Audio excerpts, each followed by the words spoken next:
means nothing. But it's nice to have something to feel good about. So I like that. I like the way Zimmer coaches. I like his brand of football. I like his personality. I like the way he conducts business within the Vikings organization. I do. So, but it's not all rainbows and sunshine in purple and gold here in Minnesota. The biggest problem we have, by far, biggest concern, would be one Blair Walsh. We have a kicker problem here in Minnesota, big time. And it's frustrating. It's baffling. And it needs to get fixed one way or the other. The worst thing about it is that Blair Walsh this offseason signed a new 4-year, $14 million contract, whatever the heck it is. It's fairly good money. And this is coming from a guy who 2 years ago in his rookie year was the best kicker in the league. Last year he was statistically the worst or one of the worst kickers in the league. We reward that with a huge new contract, and then he comes out here in the preseason and is converting under 50% on field goal attempts through 3 games, missing attempts inside of 40 yards, multiple attempts inside of 40 yards, and shanking an extra point. Now, granted, I know the extra points are farther away this year. They're not the chip shot that they used to be, but they're still just like a 33-yard field goal. Like, it's basically a chip shot. Just the other day, I was watching what had to be an 8th grader probably on his school football team. He made about 10 40-yard kicks in a row. Now, the unfortunate part about this is a kicker is kind of actually an important element of a football team. Like it or not, field goals quite often decide the outcomes of a game. There's so many plays throughout a game and only so many scoring opportunities, and just look at it. Take out all the field goals of every. Just go through a box score sometime. Take out all the field goals. Only allow touchdowns. See how the game would have been different. And that's just in the box score. Obviously, that doesn't account for changes in strategy and things like that, which would ultimately make a difference as well. But so we've got a big kicker problem here in Minnesota. And to be quite honest with you, I don't care if it's Walsh or not. Like, I have nothing invested into him as a fan, emotionally or anything like that. It sucks that we guaranteed him a bunch of money in his new contract that he got. But ultimately, if we got to eat it to have a kicker, to hire someone new to come in who can actually put it through the uprights when we call his number, that's more important. Like, if you're going to contend for a playoff spot and to, advance throughout the playoffs, you need a kicker that, when called upon, is going to make the kicks more often than not. And right now, Blair Walsh does not make the kick more often than not. You can't argue that. So that's where all the Vikings fans I know are panicking if they're the type of Vikings fan that is panicking about something.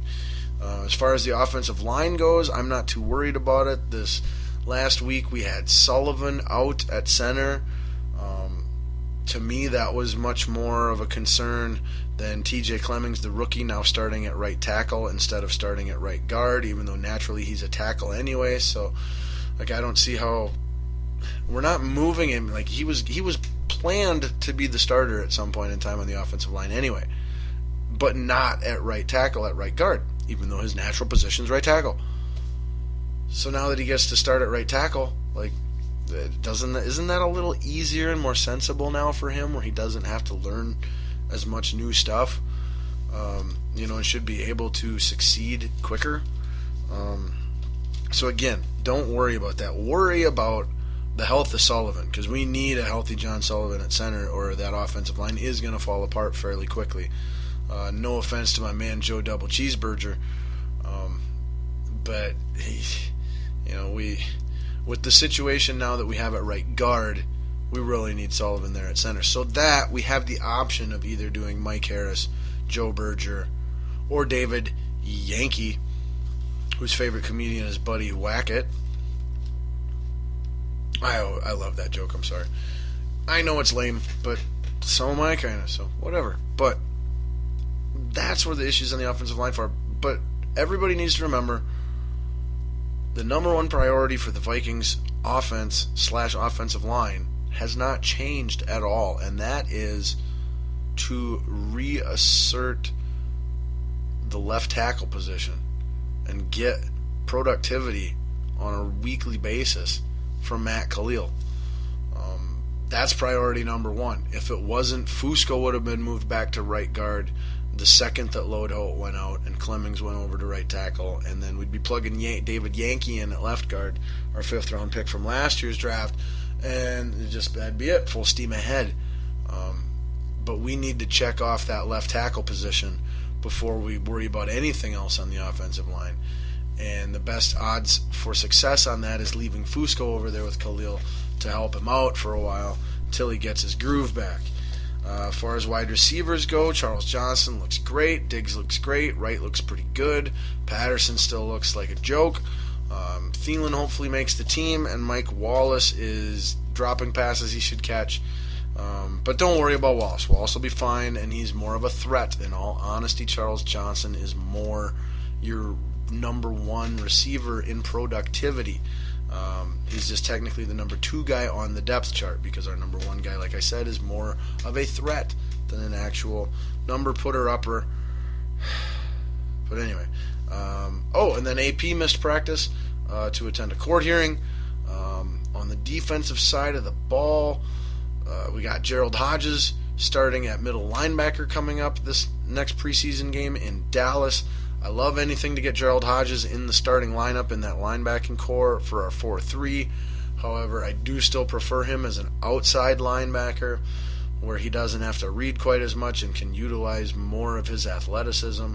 However, all accounts point to that he is playing extremely well at middle linebacker. Now, if that's the case, then do you then bump Kendricks to the weak outside linebacker?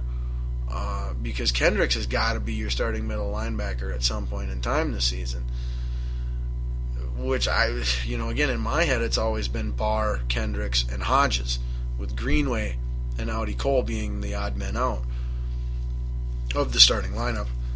But we'll just have to wait and see how that plays out yet. Defensive line, we got Scott Crichton back playing.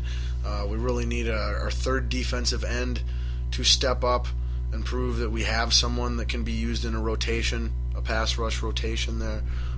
Your candidates are Scott Crichton, Daniel, however you want to say it. I think it's Daniel, though, technically. Hunter, our rookie third-round draft pick out of USC. And then my man Justin Tratow. Now, I know technically his name is pronounced Trato or Trato, something like that, Trato. But it's just way cooler to pronounce it Tratow. Like, here comes the pass rush. It's Tratow. It's perfect. It's like the 60s Batman. When he'd punch somebody and they'd have the little comic book word come up on the screen and it'd say, kablam, pow, boom, smack, Tratow. Like, no, all right. But yeah, so that's kind of the state of the Minnesota Vikings. Madden NFL 16, the video game came out yesterday. If you are a video gamer, go out and get Madden NFL 16. I will be getting it any day now. It is actually great research material for finding out who is good and who isn't. You'd be surprised at going, oh, wow, I didn't realize that this team had an awesome offensive line until I got Madden and looked at it and went, wow, these guys are all great. And then, lo and behold, that year their no-name running back had a ton of rushing yards. Well, yeah, you didn't knew that like I knew that if you played Madden football. But so just letting you know, Madden NFL 16 is out in stores available now. And then, sadly, there was a bit of bad Minnesota Vikings related news today. The Minnesota Vikings are currently constructing their new stadium to play their home games in. Again, the construction for that is currently underway, and it just so happened that today there was an accident at the construction site involving some of the workers working to build that stadium. One worker fell over 50 feet. When they got him to the hospital, and he did not survive. And another person was injured, is still injured. Hopefully they continue to heal and get better. But so one injured and one dead, working in Minneapolis today on the new Minnesota Vikings stadium. And if it's not too much to ask, if we could all just be so human and respectful as to give the friends and family members of the ones who were injured and killed today a brief moment of silence, I would appreciate it. Thank you.